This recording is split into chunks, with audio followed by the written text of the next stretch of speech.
Did you sleep well?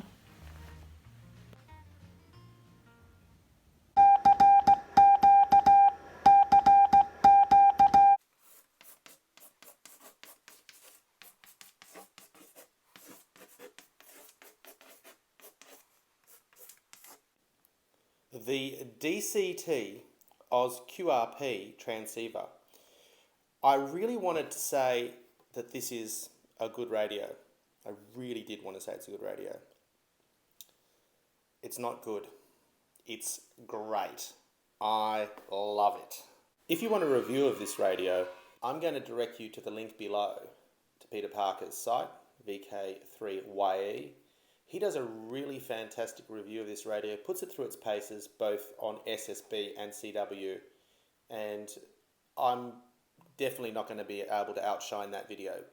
What this video is going to be about is Peter didn't actually get to build the kit. It was sent to him complete, and I've had the experience of actually putting this together. And I've got to say that Leon Williams from Oz-QRP VK2AOE has done a great job on the instructions for this kit, and also he is very, very supportive when you do have difficulties. The kit went together really, really well.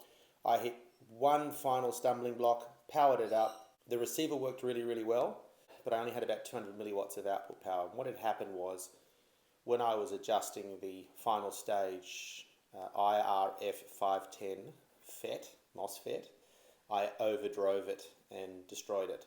But he gave me really good hints on what voltages to expect in the prototype. He was always very helpful in answering emails. The longest I had to wait was the very next day, so he's always on top of the email situation.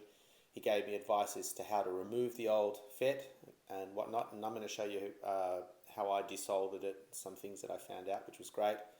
The one thing that I did find out with this was that the adjustment of the FET is, on mine at least, it might not be on everybody's, is quite hair trigger.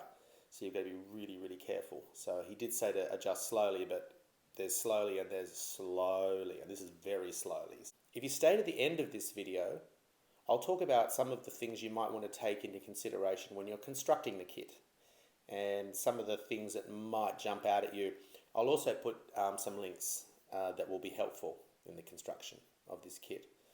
A lot of people say single band kits are a thing of the past, and that you can buy kits that are multi-band, etc., etc. I think with QRP, a lot of people are enamored with the simplicity, and they also want lots of toys to play with. And I think having one for each band is a great thing. It's a fun thing to do. So I'm all for the single band kits, and I'm all for this kit because it's Australian. And if you want to see people working in the space of QRP kits, you've got to support them. And this kit is worth supporting. I think it's been a fun build. You get a real sense of achievement in building something that actually puts out and gets you on the air, and certainly more sense of achievement than owning a rig with all the bells and whistles. I've owned rigs with all the bells and whistles, and there is a level of satisfaction in that situation, but building your own kit is, I think, a step above.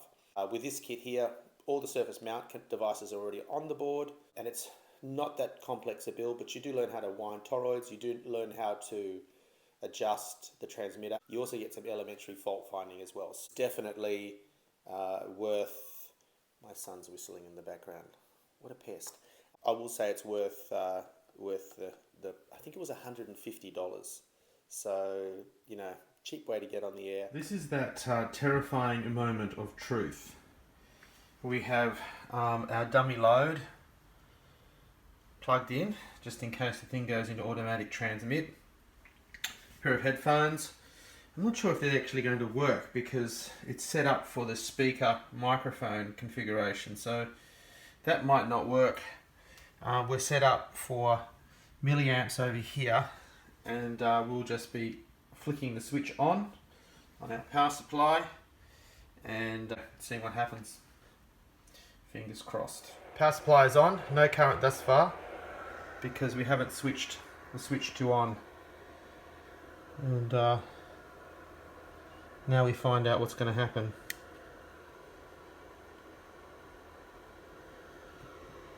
That's not good. We try again. We don't have it plugged in. You idiot. Try again. 77.8. That's not necessarily a bad thing. We have a screen. 13.9 volts. And we are using the Tandy supply. I don't think I can detect any hum, so that's always good. And have a look at this. Be still my beating heart. That's my call sign. Wireless Institute of Australia's Morse beacon for practicing Morse code. Well, it's going to be a very, very quick introduction to desoldering, and I'm not claiming to be an expert. I don't have a proper desoldering station. I've got a temperature controlled iron, which is an old Dick Smith iron, which I'll show you shortly. This is my iron, and usually when I'm desoldering, I will crank it so that it just gets onto the red. So not deep into the red, but far enough into it so that it'll melt the solder well without lifting tracks. Because if you apply too much heat, you're going to lift a track, and if you don't apply enough, you're not going to be able to get the part out. And I'm going to try actually getting it out without destroying the component. But if I have to, I'm going to just destroy the component and show you that method. But we will try one attempt at trying to get it out without actually destroying it, just to see whether it can actually be done. We have two methods that I'm going to utilize. We have this solder braid. Now this is just braided copper with a flux. So it's flux impregnated braided copper. And this comes in a variety of widths. And if you're dealing with very tight spaces, obviously you want to have a narrower tip on your soldering iron than this, but this is what I've got. And you also want to, if you're dealing with tight spaces, you'd use a narrower braid, and it comes in a variety of, like I said, dimensions. But this is what I've got here. This is a 2mm braid, so it is quite a fine braid at any rate. So you want to get yourself a new section that hasn't got solder in it. So we'll take that off. Incidentally, I've seen Charlie Morris use these offcuts on his circuit boards to actually solder to. So he'll solder the braid onto the actual circuit board track, and then he'll put solder on the end of this and use it to solder modules together. So you're not actually applying a huge amount of heat to the actual track. So clever use of that waste material. What we're going to do first off is just, because these are plated through holes, it means solder goes right through and to the other side of the circuit board. So it's always going to make life more difficult when that's the situation. So I'm going to try just to heat this up.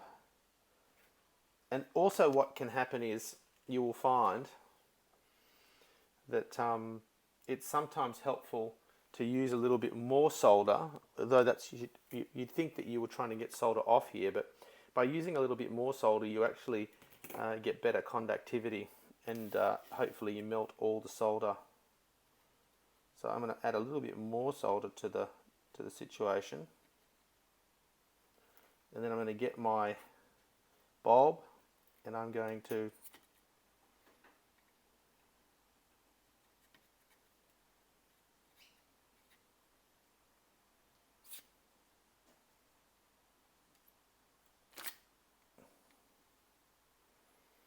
no, that's not going to work.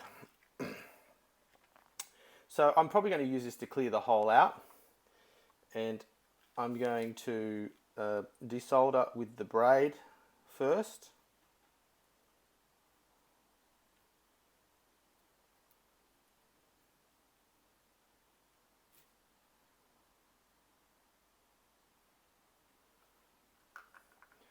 And so what I've done is I have actually cut the transistor legs, and I've bent them straight, and I'm applying heat, and I'm pulling the leg out, and then obviously I'm going to have to try and use that solder bulb to clear the hole. So that'll be the next obstacle that needs to be negotiated. So as you can see, there's the second extraction. We've got one more leg to get out.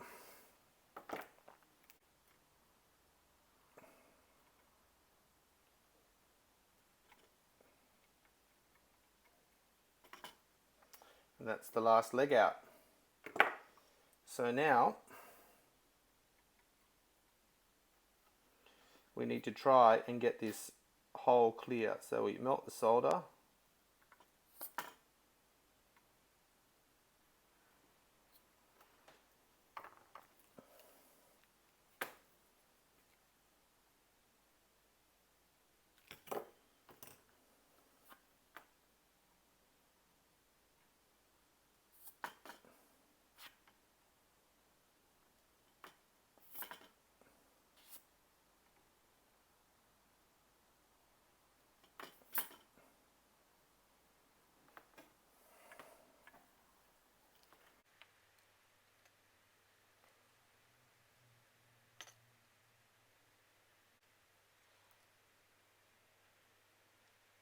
So now I have this plated through hole that's full of solder, and this bulb is useless. There's probably a better way of using it, but I'm not getting there. So I need to get the solder out of the hole, and what I thought I'm going to do is I have a toothpick here.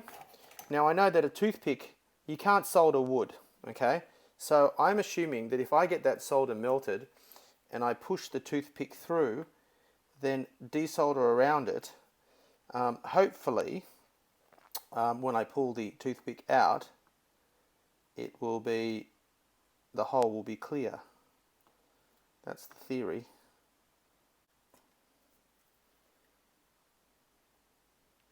Okay, so toothpick went through the hole.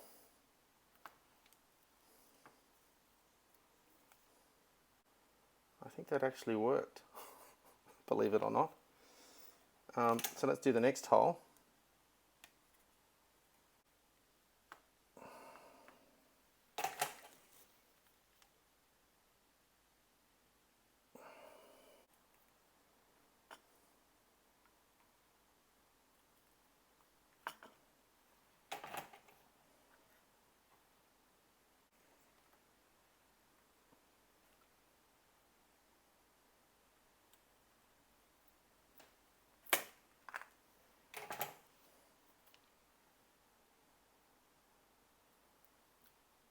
I don't know if you can see that, but we now have holes in our board that will accept the legs of the transistor. So they're going to be tight, but hopefully we'll be able to get ourselves in there. Just going to see, I'm going to really regret this, but I'm going to try and get this excess solder off the top. See if we can now wick it. Now it's either going to close back up again or make it better, one of the two.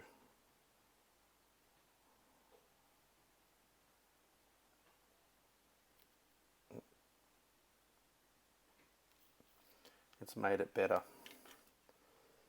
That is awesome. We'll just get the top of this board as well. And then I think we'll have applied enough heat here. We won't want to risk any further damage to the board. With the solder wick, just see if it'll focus. We've managed to clear the holes, and we've used our trusty toothpick, pushed it through, and that's cleared the hole. So a bit of wick, and that was via destroying the component. Obviously, if you have to keep the component, it makes life a lot more difficult. So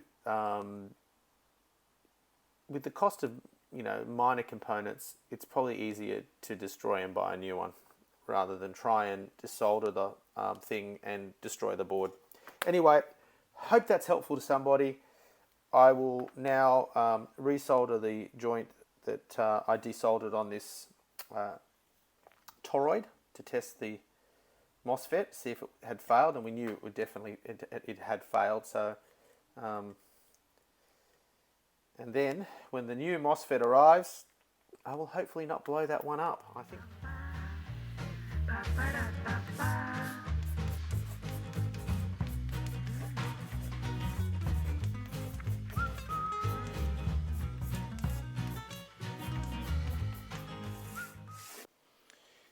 This is just going to be a few of the things that you probably want to look out for when you're building this kit. Now, Peter Parker's done a great review of the operation of the kit, and I haven't had much time to check that out, but presently it's transmitting well on CW. I've monitored it on beacons.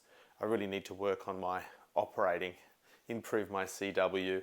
I have had an SSB contact on it that went well, and they said the signal was good and intelligible and there was no issues. So that's all very good.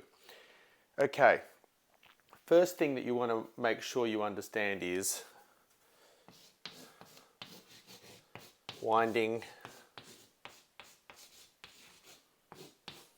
toroids. Now, people get very, very scared off by the idea of winding a toroid. It's not that difficult, and there's just a few things you need to understand about techniques. If it's a very, very long and a winding that has a lot of turns, you start in the middle.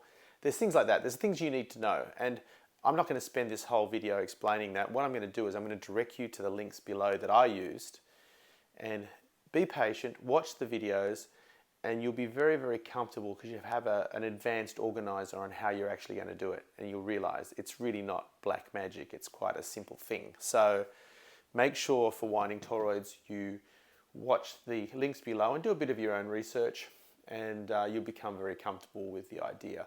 The main thing then to do is make sure that usually the enamel will burn off if it's the type of wire that allows you to burn the enamel off. But for the DCT kit, they advised you to use a bit of emery paper and or a sharp blade.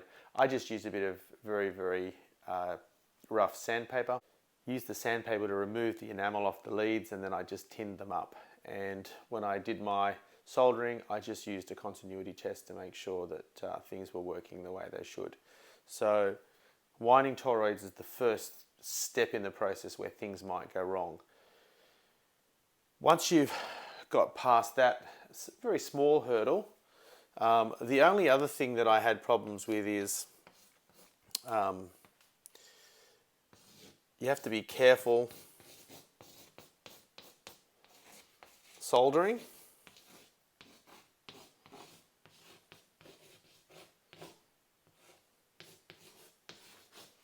So what I mean by careful soldering is there's quite a number of SMD, surface mount devices, on the board. So if you're soldering a lead that's close to a surface mount device, just bend the lead in a direction so that it's away from that device and you're soldering away from that device. So if you had like a capacitor that was surface mount here, we'll write a little C on it, so it's a capacitor, and you've got a hole here with a leg coming out of it, you're not going to try and solder in this direction, okay? Because you may melt the solder on this and make it come off the board. You're going to try and solder from here, okay? So that you're not risking damaging the board, especially if you don't have surface mount reworking, which most people don't have. So that's the other thing. And also, when you make a joint, grab a magnifying glass, check it, make sure it doesn't look dry, make sure it's got good contact with the leads and that there's no bridges, solder bridges. So that's the next thing, careful soldering. If you do that, it slows you down a little bit to stop and have a look. But in the long run, it's going to be worth it because chances are first time you fire it up, it will fire up first go. And that's what happened with my first attempt, except for the transmit. And the next thing is, for the final transmitter,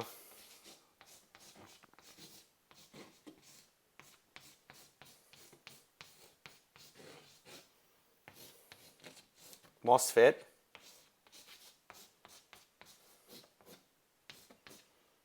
IRF 510. So the MOSFET's an IRF 510. When you do the adjustments, it says when you're adjusting I think it's VR6, it says to do it slowly, and it should happen about halfway. What I didn't realize was when I was keying down and winding the variable resistor, that it was very hair trigger. So it came up gradually, but for very, very small increments of the pot. And I guess it depends on the actual pot that you've got, the MOSFET you've got, its characteristic curves, all that sort of stuff. There'd be so many variables, but mine was very, very hair trigger. And even the second one I put in, the adjustment was very, very, very fine. So I would be saying with that is, if you're adjusting and you're adjusting slowly and you've got the mic keyed down, you've got the transmitter keyed, and then suddenly the current spikes, don't keep the mic on. I think what I did was I had mic on, I wound it all the way, and I didn't let go of the mic, and I basically fried the gate on the MOSFET. So if it looks like it's gone crazy, take your hand off the mic, back the resistor, the potentiometer back again, and then slowly come up again, keying the mic to try and get it to that right value that you're looking for. And the value will be dependent on the idle transmit current, so you need to follow the instructions. So final transmitter MOSFET, IRF 510 adjust. Okay, the thing I'm going to tell you there is go slow. Okay, adjust it slow. Okay, when you're tweaking that pot, adjust it slow and be careful. Don't hold the mic down for too long. If the current spikes, let go. So that's the only thing that I had difficulty with. Obviously with soldering too, there was one header on the control board.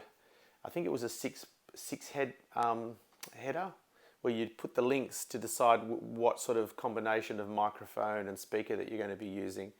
Now, what I did was, you had, I think it was a 6 pin, 2, 3, 4, 5, 6. I think it was a 6 pin,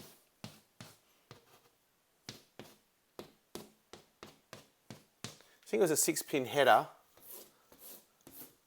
like that, and it went into the board, and there was 2 of them next to each other.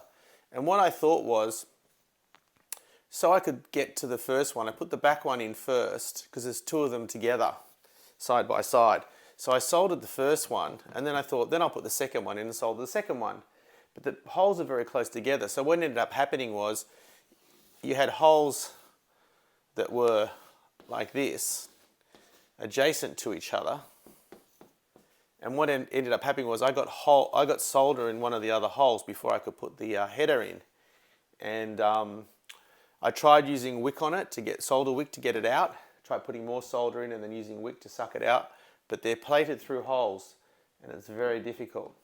So I would suggest taping that header together, popping it in the board, and doing it all in one go, so you don't get solder in the wrong hole. There's ways around that too. So I show in the video how I do my desolder on the IRF 510.